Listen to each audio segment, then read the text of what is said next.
కేంద్రం తీసుకొచ్చిన వక్ఫ్ సవరణ బిల్లుపై జమ్మూ కాశ్మీర్ అసెంబ్లీ అట్టుడికిపోయింది. దీనిపై చర్చకు నేషనల్ కాన్ఫరెన్స్ పార్టీ పట్టుబట్టగా బీజేపీ వ్యతిరేకించింది. దీంతో సభలో గందరగోళం నెలకొంది.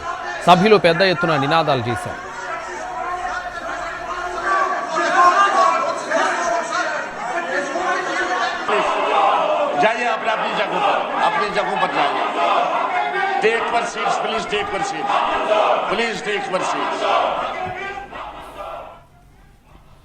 కేంద్రం తీసుకొచ్చిన వక్ఫ్ సవరణ బిల్లుపై జమ్మూ కాశ్మీర్ అసెంబ్లీ అట్టుడికిపోయింది.